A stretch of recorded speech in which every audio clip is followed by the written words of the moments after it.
प्रिय छात्रों नमस्कार। मैं गोविंद सर। आज हम आप लोगों के सामने लिपि टॉपिक लेकर के आए हैं।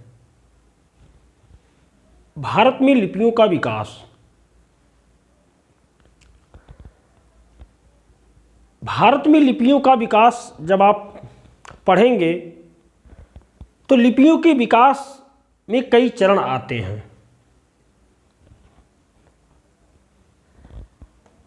बात जब लिपियों की होती है तो आज की जो लिपि है हमारी देवनागरी लिपि, देवनागरी का विकास किससे हुआ, उससे पहले कौन सी लिपियां यहाँ पे अपनाई गईं, देवनागरी का विकास कहाँ हुआ, भारत की सबसे प्राचीनतम लिपि कौन है, इन सब बातों पे आज हम चर्चा करेंगे। तो आइए हम लोग इस टॉपिक को शुरू करते हैं।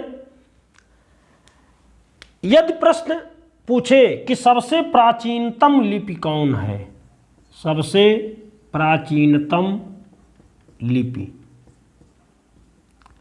तब आप बताइएगा सैंधव लिपि। कौन सी लिपि? सैंधव लिपि। सिंधु घाटी सभ्यता की लिपि थी ये। सिंधु घाटी सभ्यता की लिपि। वहां के लोग जो लिपि अपनाए उस लिपि को क्या कहा गया? सैंधव लिपि। तो इसको ध्यान दीजिएगा कि यदि पूछे कि प्राचीनतम लिपि कौन है तो सबसे प्राचीनतम लिपि कौन है? सैंधव लिपि। एक चीज और, सैंधव लिपि दाएं से बाएं और बाएं से दाएं लिखी जाती थी। इसका वाचन नहीं हो पाया, यानी इस लिपि को कोई पढ़ नहीं पाया। तो ये प्रश्न बार बार पूछा गया है कि सबसे प्राचीनतम लिपि कौन है, तो सबसे प्राचीनतम लिपि सैंधव लिपि या सिंधु घाटी सभ्यता की लिपि थी, इसका वाचन नहीं हो पाया। इसी को गोमूत्रिका लिपि भी कहते हैं। अब आप देखे हैं कि गाय खड़ी होती है तो किस तरीके से मूत्र करती है, इसी प्रकार से ये लिपि जो है लिखी जाती थी और इसे बुस्त्रोफेदन, पिक्टोग्राफ आदि नाम दिया गया। अब इस लिपि को ये दाएं से बाएं, बाएं से दाएं दोनों ओर से लिखी जाती थी और इसलिए इस लिपि का वाचन नहीं हो पाया। हाँ, एक दो लोग इसको जो पढ़ने का प्रयास किए लेकिन उनको भी सफलता नहीं मिली। लेकिन बात आती है ब्राह्मी लिपि की। पूछता है कि देवनागरी लिपि किस लिपि से विकसित हुई, तो देवनागरी का विकास किससे हुआ? ब्राह्मी से। आइए जानते हैं कि ब्राह्मी लिपि क्या है, इसका नाम ब्राह्मी क्यों पड़ा। तो कुछ विद्वानों का मत है कि जैन धर्म के आदि तीर्थंकर ऋषभदेव अपनी ज्येष्ठ पुत्री ब्राह्मी के लिए एक लेखन कला विकसित किए, जिस कारण उसका नाम क्या पड़ा? ब्राह्मी लिपि पड़ा। और कुछ विद्वानों का मत है कि ब्रह्मा ने वेदों की रक्षा के लिए एक लिपि बनाई, जिसे क्या नाम दिया गया? ब्राह्मी लिपि दिया गया।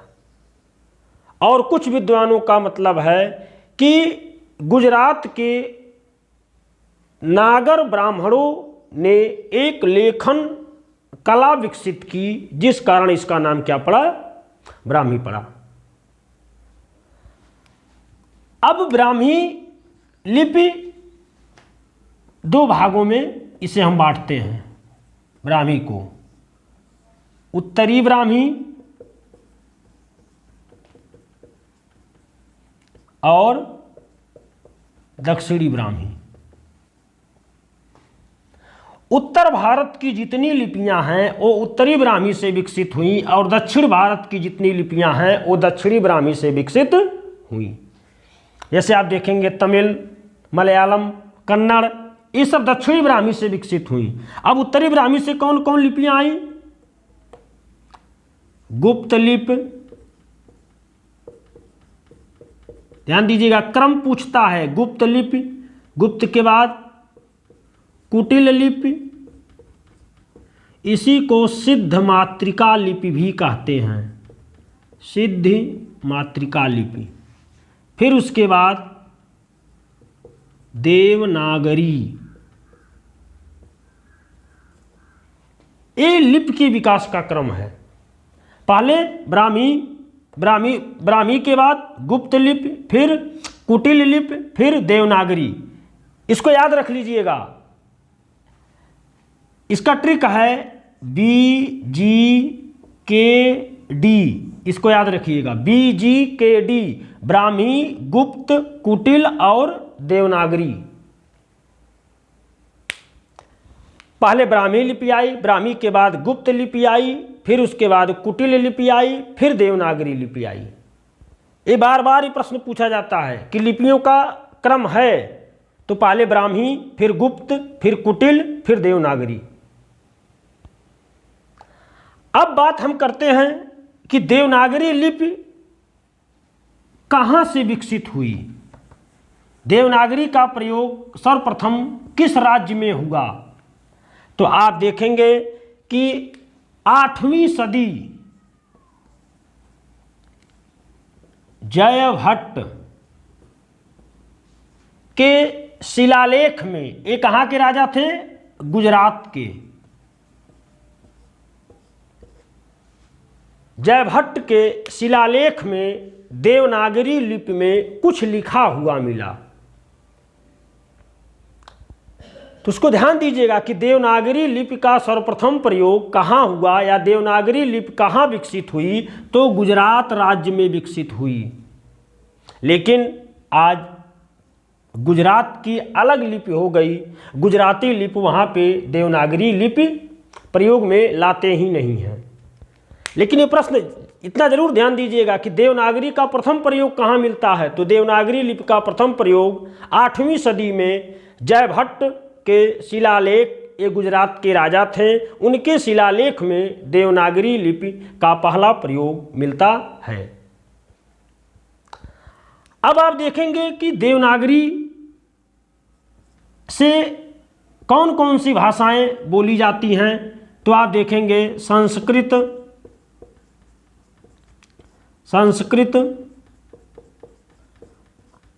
पाली, प्राकृत, मराठी, नेपाली, उसके बाद हिंदी। अब हिंदी की जितनी बोलियां हैं वो सब जो है देवनागरी लिपि से बोली जाती हैं। जैसे आप देखेंगे संस्कृत की लिपि क्या है, देवनागरी, पाली, प्राकृत, अपभ्रंश, मराठी, नेपाली, हिंदी, ये सब देवनागरी लिपि है इनकी। अब यहाँ से प्रश्न बार बार पूछा जाता है कि मराठी किस लिपि में लिखी जाती है, मराठी की लिपि क्या है, तो मराठी की लिपि क्या है, देवनागरी लिपि। क्या है, देवनागरी।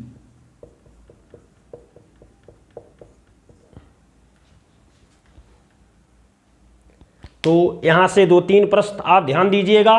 किस देवनागरी का पहला प्रयोग कहाँ हुआ, गुजरात राज्य में। देवनागरी लिपि किस लिपि से विकसित हुई, तो ब्राह्मी लिपि से। सबसे प्राचीनतम लिपि कौन है, तो सैंधव लिपि है, ये सिंधु घाटी सभ्यता की लिपि थी। कौन कौन सी भाषाओं की लिपियां देवनागरी हैं, तो संस्कृत, पाली, प्राकृत, मराठी, नेपाली और हिंदी। आइए अब हम देखते हैं कि देवनागरी लिपि में कुछ सुधार के प्रयत्न किए गए। यहां से भी प्रश्न खूब पूछा जाता है। देवनागरी लिपि में सुधार के कई प्रयत्न हुए। लोकमान्य तिलक ने अपने केसरी पत्र में 190 टाइपों का एक फॉन्ट तैयार किया, जिसे तिलक फॉन्ट कहा गया। टाइप फॉन्ट, वो जो आप देखते हैं टाइप करते हैं, वो फॉन्ट एक तैयार किए थे। ये प्रश्न बार बार पूछा जाता है कि लोकमान्य तिलक ने केसरी पत्र में 190 टाइपों का एक फॉन्ट तैयार किया, जिसे क्या कहा जाता है, तो उसका नाम क्या है, तिलक फॉन्ट। फिर आप देखेंगे उसी समय महाराष्ट्र में सावरकर बंधुओं ने अ की 12 खड़ी तैयार की, अ की 12 खड़ी, और इस खड़ी को वर्धा विश्वविद्यालय महाराष्ट्र में मान्यता दिया गया या लागू किया गया। ये भी प्रश्न पूछ सकता है कि अ की 12 खड़ी कहाँ लागू की गई, तो अ की 12 खड़ी वर्धा विश्वविद्यालय महाराष्ट्र में लागू की गई। अ की 12 खड़ी आप लोग पढ़े होंगे, अ आ इ ई, ये तो स्वर हैं, एक ही वर्ण को 12 ढंग से लिखना, जैसे क का, कि कु कु, के कै, को कौ, कं कह। ये अ की 12 खड़ी थी। इस 12 खड़ी को कौन बनाया था, महाराष्ट्र के सावरकर बंधुओं ने अ की 12 खड़ी तैयार की थी, और इस 12 खड़ी को मान्यता कहाँ दी गई, वर्धा विश्वविद्यालय महाराष्ट्र में। फिर आप देखेंगे श्याम सुंदर दास ने पंचमाक्षर के स्थान पर अनुस्वार के प्रयोग को बढ़ावा दिया। ये कहते हैं कि पंचमाक्षर, आइए देखते हैं ये कहना क्या चाहते हैं श्याम सुंदर दास जी। जैसे अंगा, इया, ये पंचमाक्षर हैं, इसके स्थान पर वो सलाह देते हैं कि अनुस्वार का प्रयोग किया जाए। जैसे हम पहले लिखते थे चंचल, इया यहां पे लगाते थे चंचल। श्याम सुंदर दास कहें कि हम इसको इया की जगह पे हम अनुस्वार लगा करके ऐसे लिख सकते हैं चंचल। जैसे गंगा,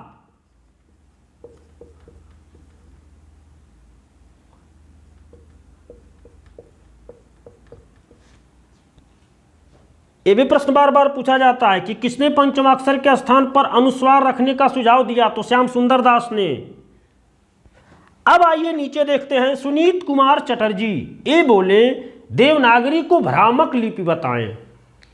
बहुत ही महत्वपूर्ण पॉइंट है कि किसने देवनागरी को भ्रामक लिपि कहा तथा उसके स्थान पर रोमन लिपि का सुझाव दिया कि देवनागरी के स्थान पर आप किस लिपि का प्रयोग करिए, रोमन लिपि का प्रयोग करिए। तो यह सुझाव किसका था, डॉक्टर सुनीत कुमार चटर्जी का। डॉक्टर सुनीत कुमार चटर्जी कहें कि देवनागरी के स्थान पर रोमन लिपि का आप लोग प्रयोग करिए। फिर आप आइए आगे देखते हैं, गोरख प्रसाद ने मात्राओं को व्यंजन के बाद रखने का सुझाव दिया। ये भी बार बार पूछा गया है कि किसने व्यंजन के बाद मात्राओं को रखने का सुझाव दिया, तो गोरख प्रसाद ने। गोरख प्रसाद क्या कहते हैं, जैसे अगर आपको लिखना हो बैल, तो ये महोदय ये बोले कि आप ऐसे लिखिए, बै, मात्रा उस बै पे न लगाइए, उसके बगल में लगाइए, ये बैल हो गया। फिर जैसे आपको लिखता है कि वह ट, तो वो क्या बोले, क्या लिखिए, यहां मात्रा दीजिए, फिर वह, फिर ट। ये सुझाव किसने दिया, गोरख प्रसाद ने। गोरख प्रसाद ने कहा कि व्यंजन के बाद मात्राओं को कहाँ रखा जाए, व्यंजन के बाद, न कि व्यंजन के ऊपर। अब नीचे है, काशी के श्रीनिवास ने वर्णों की संख्या घटाने के लिए अल्प प्राण के नीचे अवग्रह चिन्ह लगाने का सुझाव दिए। आइए देखिए ये क्या कहना चाहते हैं। काशी के श्रीनिवास ही कहना चाहते थे कि अगर आप किसी भी अल्प प्राण व्यंजन के नीचे अवग्रह चिन्ह लगा देंगे तो वर्णों में कमी आएगी। जैसे ध्यान दीजिएगा, क, ख, ग, घ, इसमें कमी लाने के लिए अब अंगा फिर से लिखते हैं, क, ख, ग, घ, अंगा। अब इसमें पहला, तीसरा और पांचवा ये अल्प प्राण होता है। तो श्रीनिवास ये कहना चाहते थे कि अगर आपको ख लिखना हो तो क के नीचे क्या लगा दे, अवग्रह चिन्ह लगा दें और इससे हमको ख लिखने की ज़रूरत भी नहीं पड़ेगी। अगर हमको घ लिखना हो तो ग के नीचे अवग्रह चिन्ह लगा दें। ये सुझाव दिए कि इससे क्या होगी, इससे जो हमारे 33 व्यंजन हैं उसमें से 10 व्यंजनों की कमी हो जाएगी। अब नीचे देखिए, इन सब जो सलाह दिए गए, किसी ने कहा कि ए की 12 खड़ी मान्य करिए, किसी ने कहा कि पंचमाक्षर के स्थान पर अनुस्वार रखने का जो प्रयोग करिए। सुनीत कुमार चटर्जी रोमन लिपि की सलाह दिए, गोरख प्रसाद श्रीनिवास इत्यादि लोग अपने सलाह दिए, जिस पर 1947 में ये प्रश्न खूब पूछा जाता है, बड़ा ही महत्वपूर्ण पॉइंट है कि 1947 में उत्तर प्रदेश सरकार ने आचार्य नरेंद्र देव की अध्यक्षता में एक समिति बनाई। ये पूछा जाता है प्रश्न कि 1947 में उत्तर प्रदेश सरकार ने एक नागरी लिपि सुधार समिति बनाई, जिसके अध्यक्ष कौन थे? तो जिसके अध्यक्ष कौन थे? आचार्य नरेंद्र देव। अब आचार्य नरेंद्र देव एक समिति बनाए और उस समिति में सबके विचारों को ध्यान दिया गया।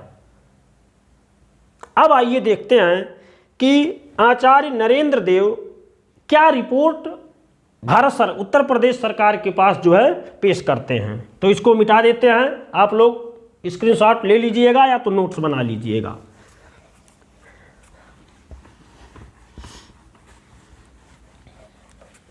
अब आचार्य नरेंद्र देव सभी सुधारों को ध्यान में रखते हुए इनकी जो सदस्यों की टीम थी वो अपना रिपोर्ट उत्तर प्रदेश सरकार के पास ला करके रख देते हैं। और उस रिपोर्ट में क्या क्या कहा गया,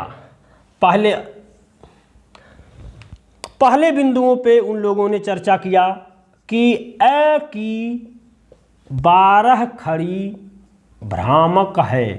क्या है? भ्रामक है। ये आचार्य नरेंद्र देव समिति की रिपोर्ट थी कि ए की 12 खड़ी क्या है? भ्रामक है। दूसरा, श्याम सुंदर दास जो सुझाव दिए थे कि पंचमाक्षर के स्थान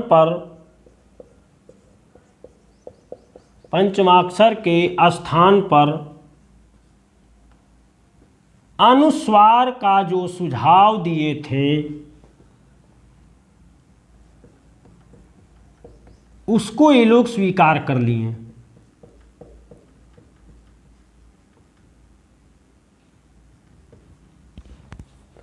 अर्थात ए की 12 खड़ी को भ्रामक कहा गया और पंचमाक्षर के स्थान पर अनुस्वार का जो प्रयोग श्याम सुंदर दास जी बताए थे उस चीज को स्वीकार किया गया। अब आइए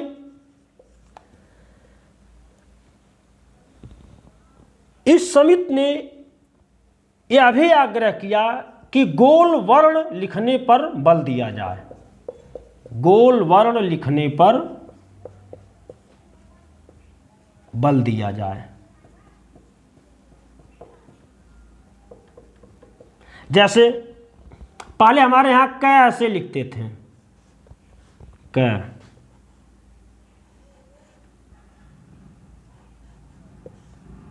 ख, ग, घ, इस तरीके से चलता था। तो गोल वर्ण, अब गोल वर्ण कैसे हुआ? क, ख, ग, घ, अंगा, ये गोल वर्ण है। ये गोल वर्ण लिखने का जो है सलाह दिया गया कि गोल वर्ण लिखने पर बल दिया जाए। और प्रश्न पूछा जाता है कि हिंदी में गोल वर्ण लिखने की शुरुआत कहाँ से हुई? तो बांग्ला से इसे लिया गया। किस भाषा से? बांग्ला भाषा से लिया गया। हिंदी में जो गोल वर्ण लिखने की प्रवृत्ति आई वो किस भाषा से आई? बांग्ला भाषा से आई। आइए आगे देखते हैं। उस समय हिंदी का अपना केवल एकमात्र विराम चिन्ह था, जिसे क्या कहा गया है? पूर्ण विराम। हिंदी का अपना एकमात्र विराम चिन्ह। इसको भी ध्यान दीजिएगा। यदि प्रश्न पूछ ले कि हिंदी का अपना एकमात्र विराम चिन्ह कौन था, तो पूर्ण विराम। लेकिन रोमन और अंग्रेजी से बहुत सारे विराम चिन्हों को लिया गया, जैसे अल्प विराम, कामा को कहते हैं, अर्ध विराम, बिंदी लिख के कामा लगा दीजिए, कोष्टक, उद्धरण चिन्ह, हंस पद आदि चिन्ह कहाँ से आए? अंग्रेजी से लिए गए या रोमन से लिए गए। फिर इस समिति ने और कहा आ लिखने की परंपरा, आ वर्ण, ध्यान दीजिएगा, आ जैसे हम लोग लिखते हैं डॉक्टर, डॉक्टर, डॉक्टर, डॉक्टर लिखते हैं ना, तो ये आ की प्रवृत्ति हिंदी में कहाँ से आई? अंग्रेजी से। ये भी इसी रिपोर्ट में कहा गया। आगे देखते हैं ये लोग अपनी रिपोर्ट में और क्या कहें। ये अरबी फारसी के ध्वनियों को भी ये लोग स्वीकार किए, जैसे जिह्वा मूलीय ध्वनि जिसे हम कहते हैं, क, ज, फ, नीचे नुक्ता लगाया गया कि जिह्वा मूलीय ध्वनियों को भी हिंदी में रखा जाए। तो ये इस नरेंद्र देव समिति की जो रिपोर्ट आई, इस रिपोर्ट में जो है देवनागरी लिपि में बड़े ही महत्वपूर्ण जो है सुधार किए गए। अब आइए देखते हैं इस लिपि के गुण और दोषों पे भी हम चर्चा कर लेते हैं कि देवनागरी के गुण क्या हैं और देवनागरी के दोष क्या हैं। आइए पहले हम देवनागरी के गुणों पे चर्चा कर लेते हैं। पहला गुण है यह वैज्ञानिक लिपि है। क्या है? वैज्ञानिक लिपि। देवनागरी वैज्ञानिक लिपि है। क्यों वैज्ञानिक है? आइए इसको जानते हैं। जब हम देवनागरी लिपि लिखते हैं तो इसमें आप देखेंगे पहले स्वर, स्वर के बाद फिर व्यंजन। अब व्यंजनों में पहले स्पर्श व्यंजन,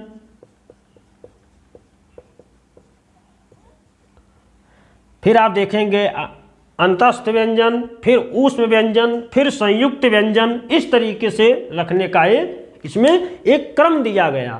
फिर आप देखेंगे अल्प प्राण, महाप्राण, फिर आप देखेंगे सघोष, अघोष, फिर सघोष। तो इसीलिए इस लिपि को क्या माना जाता है? वैज्ञानिक लिपि। दूसरा गुण इसका यह है इस लिपि का कि यह मूक वर्ण इसमें नहीं है। मूक वर्ण इसमें नहीं है। ये मूक वर्ण क्या होते हैं? जैसा आप अंग्रेजी में देखते हैं, कहते हैं जो साइलेंट हो गया।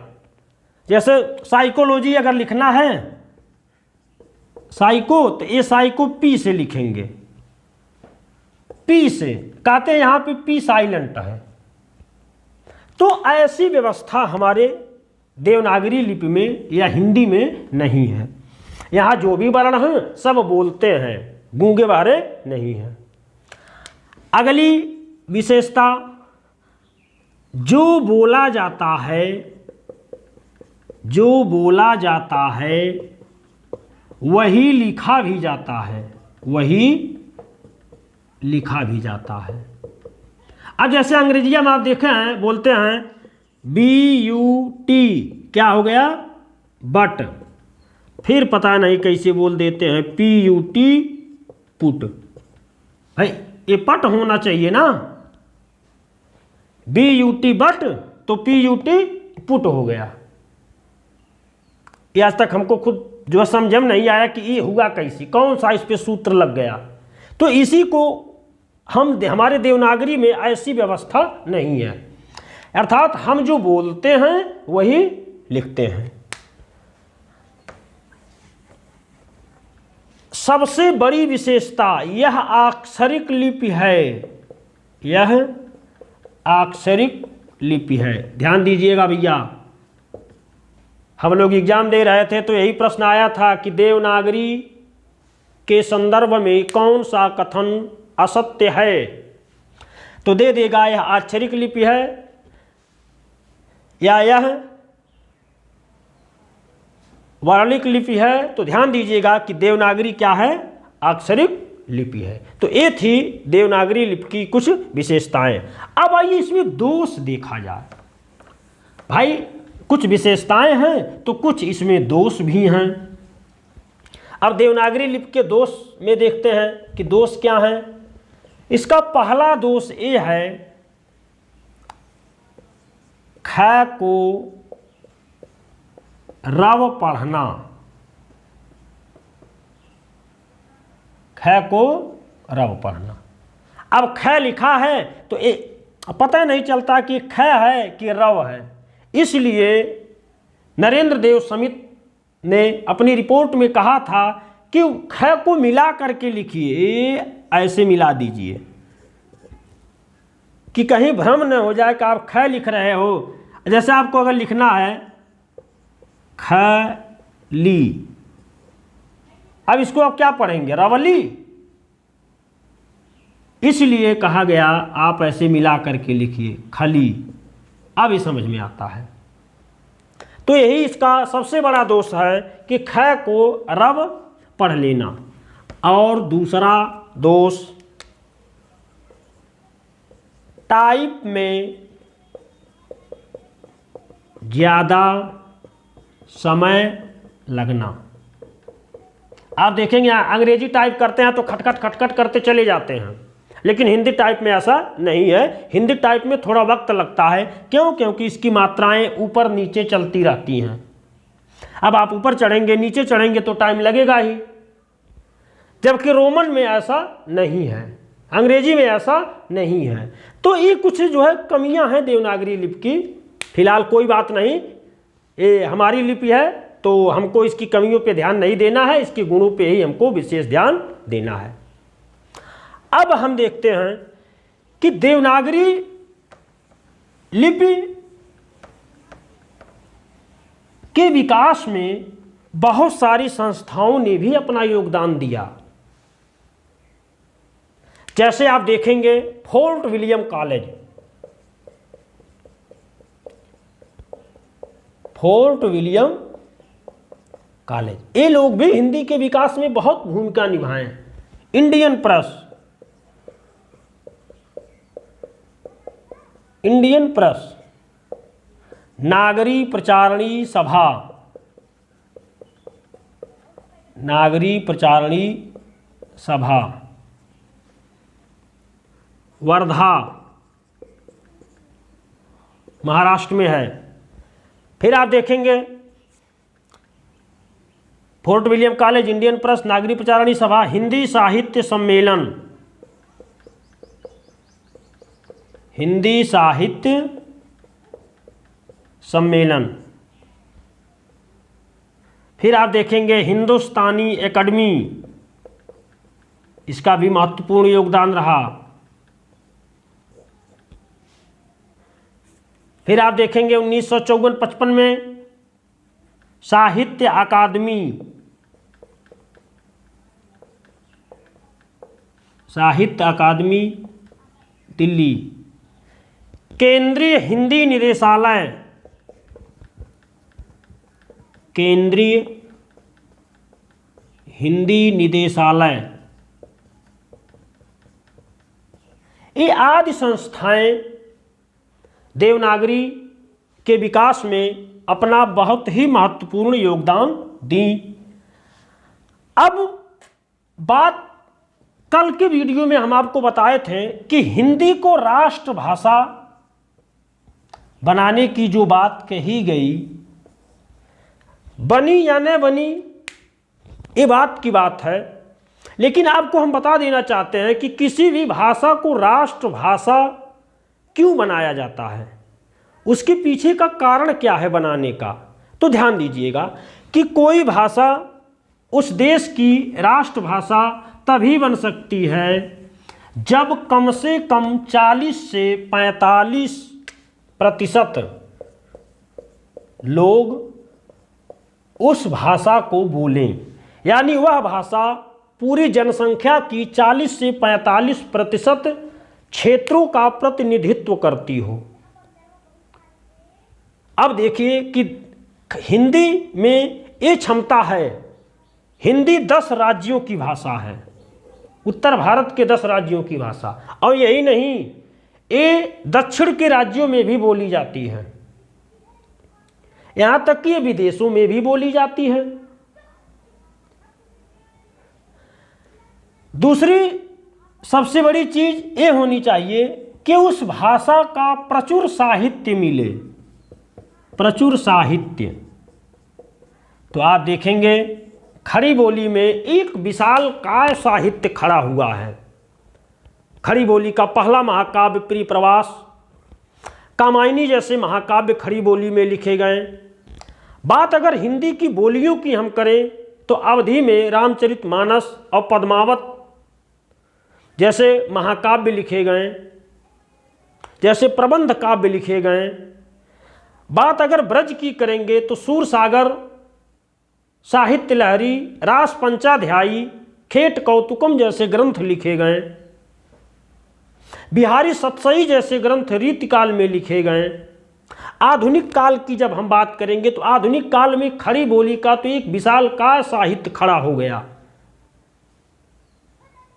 तो ये क्षमता हिंदी में है कि जो भारत की राष्ट्रभाषा बन सकती है, लेकिन इस पे विचार करने की बात है। सरकारों को ध्यान देना चाहिए कि कम से कम भारत की एक अपनी राष्ट्रभाषा हो, जिसको सुन करके हृदय द्रवित हो उठता है कि हमारा भारत इतना विशाल देश भारत है, वहाँ की कोई अपनी एक राष्ट्रभाषा नहीं है। बड़ा ही दुख होता है। गुप्त जी जो कह गए थे, है भव्य भारत ही हमारी और भूमि हरी भरी, हिंदी हमारी राष्ट्रभाषा और लिपि है नागरी। उनकी आत्मा भी आज भटकती होगी। और कबीर साहब खुद लिखे थे कि हम उस देश के वासी हैं जहाँ 12 मास बसंत, निझर झरे महावरी भीजत हैं सब संत। ये लोग क्या से क्या नहीं किए हिंदी के लिए, लेकिन आज राजनीति के चक्कर में हमारा देश अपनी एक भाषा के लिए तड़प उठा कि उसको अपनी एक राष्ट्रभाषा नहीं मिला। चलिए, तो बात की बात है। तो आज के वीडियो में हम आपको देवनागरी लिपि कैसे विकसित हुई, देवनागरी के चरण, ब्राह्मी लिपि, सैंधव लिपि, देवनागरी में सुधार के प्रयत्न, देवनागरी के गुण और दोषों पे आज हम चर्चा किए। यदि आपको हमारा यह वीडियो अच्छा लगा तो हमारे चैनल को लाइक, सब्सक्राइब और शेयर जरूर करें। नमस्कार।